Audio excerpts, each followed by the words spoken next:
Hello guys, welcome back to our channel iconic English. आज हम बात करने वाले हैं स्नैपशॉट्स क्लास 11 का चैप्टर सेकंड। इसकी मैं समरी आपको बताने वाली हूँ। आई होप आपको समझ आए। आपने इस चैनल को सब्सक्राइब नहीं किया है तो प्लीज़ जाके पहले सब्सक्राइब करें। इससे मुझे बहुत मोटिवेशन मिलती है और मैं आपके लिए अच्छी अच्छी वीडियोज़ बना पाती हूँ। तो आज हम बात करने वाले हैं चैप्टर की द एड्रेस, जो कि लिखी है मार्गा मिंको ने। तो इसके कैरेक्टर्स के बारे में बात कर लेते हैं। बहुत ही शॉर्ट स्टोरी है और इसके जो कैरेक्टर्स हैं उसमें है मिसेस एस, जो कि एक बहुत ही रिच लेडी हैं। ये एक ज्यूज़ हैं, ठीक है, ज्यूज़ कम्युनिटी से हैं। एक इनकी नेबर और फ्रेंड है मिसेस डॉर्लिंग, जो कि बिल्कुल भी रिच नहीं है और ये नॉन ज्यूज़ हैं। ठीक है, आई होप आपको इतनी बात समझ आ गई हो। और एक है मिसेस एस की डॉटर और एक है मिसेस डॉर्लिंग की भी डॉटर, लेकिन मिसेस डॉर्लिंग की डॉटर का कोई ख़ास यहाँ पे रोल है नहीं। तो मिसेस एस की जो डॉटर है वो है यहाँ पे प्रोटैगनिस्ट। प्रोटैगनिस्ट आई होप आपको पता होगा, जो कि लीड कैरेक्टर होता है, जो मेन फोकस होता है पूरी स्टोरी का, वो प्रोटैगनिस्ट होता है, यानी कि हीरो। और जो विलन होता है वो कौन होता है? एंटैगोनिस्ट। तो guys, the story is a human predicament that follows pre and post war. वहाँ पे वॉर हो गई थी, ज्यूज़ की को निकाला जा रहा था, मारा जा रहा था और उनसे लड़ाई हो रही थी। इसमें बताया गया है कि वॉर से पहले का टाइम और वॉर के बाद का टाइम। अब क्या होता है गाइस, वॉर से पहले मिसेस एस जो थी वो बहुत ही रिच थी, लेकिन जब वॉर ब्रोक आउट हुआ तो उनसे उनका घर छीन लिया गया और उन्होंने अपने सारी ही बिलोंगिंग्स को खो दिया। उसमें मिसेस एस वॉर के बाद और उनकी पूरी फैमिली मर गई और उनकी एक डॉटर थी मिसेस एस की, जो कि बच गई थी, जो कि यहाँ पे प्रोटैगनिस्ट है। मिसेस डॉर्लिंग मिसेस एस की सो कॉल्ड फ्रेंड होती हैं और एक नेबर होती हैं। वो ऐसा दिखाती हैं कि उनको बहुत ही ज़्यादा प्यार है उनसे और वॉर होने वाला है, इसलिए वो नहीं चाहती कि उनकी कोई भी बिलोंगिंग्स डिस्ट्रॉय हो जाए, ख़राब हो जाए, चोरी हो जाए। इसलिए वो एक एक करके हर बार आती थी, विज़िट करती थी और मिसेस एस के सारे बिलोंगिंग्स को अपने यहाँ ले जाती थी, ताकि वॉर के बाद कोई आए तो वो ले जाके अपने पास रख सके, सेफ रह सकें वो चीज़ें, ये बोल के वो ले जाती थी। अब जब वॉर ख़त्म हो गया बहुत सालों बाद, तो मिसेस एस की डॉटर को याद आया कि मेरी मदर ने बताया था कि उनका नाम मिसेस डॉर्लिंग था, जिनके पास मेरी मदर की बिलोंगिंग्स है। उनका एक ब्रॉड नेक था, उनके फ़िज़िकल अपीयरेंस को बताया और ये भी बताया कि वो बहुत सारी मेरी बिलोंगिंग्स को लेके गई थी।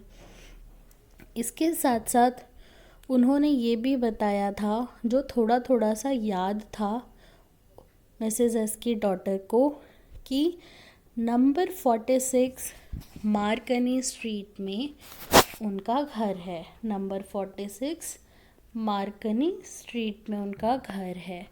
तो वो डिसाइड करती है कि मैं जाऊंगी और अपनी मदर की बिलोंगिंग्स को अपने साथ लेके आऊंगी, क्योंकि वही हैं जो मुझे उनकी याद दिलाते हैं और वही हैं जो उनकी आखिरी निशानी बची है, क्योंकि अब मिसेस एस जो हैं वो मर चुकी हैं।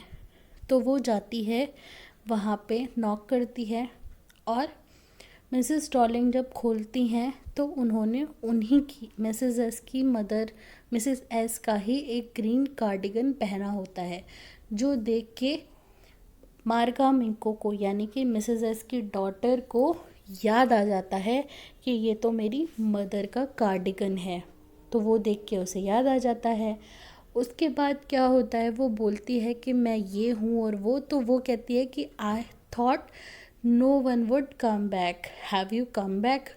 ये बोलती है, बट फिर भी वो उसको पहचानने से मना कर देती है और उसके बाद उसको अंदर भी नहीं आने देती और गेट बंद कर देती है। फिर वो एक बार सोचती है रेलवे स्टेशन दोबारा जाके कि अब मैं नहीं जाऊंगी वहाँ पर, बट फिर भी थोड़े टाइम बाद उसको लगता है कि उसको एक बार और जाना चाहिए, शायद मैं उनको याद दिला पाऊँ कि मैं मिसेस एस की डॉटर हूँ और मैं अपने बिलोंगिंग्स वापस लेने आई हूँ।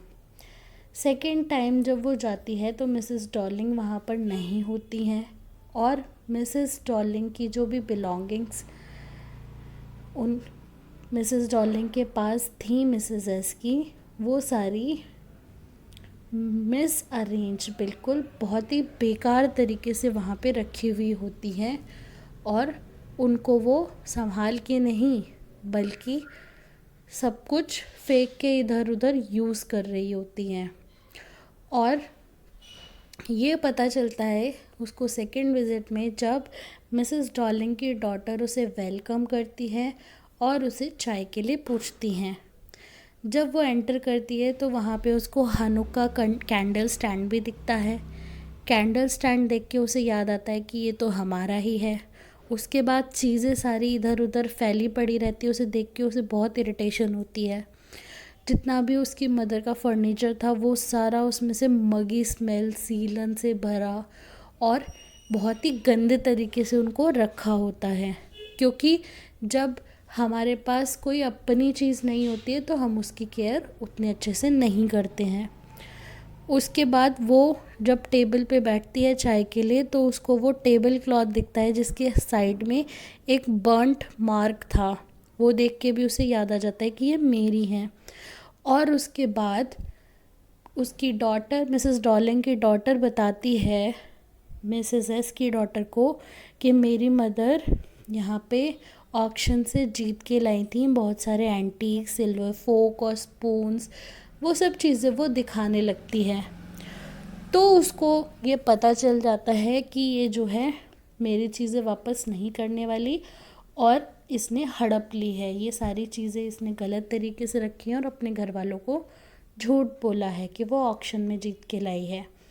इसलिए वो वहाँ से उठ के भाग जाती है और वो डिसाइड करती है कि वो दोबारा उस जगह पे नहीं जाएगी जिसे देख के उसे बुरा फील हो।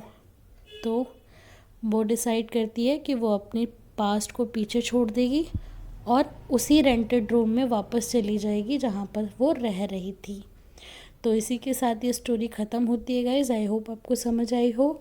Thank you guys for watching this video. If you like this video, hit the like button, keep sharing, keep liking and do subscribe.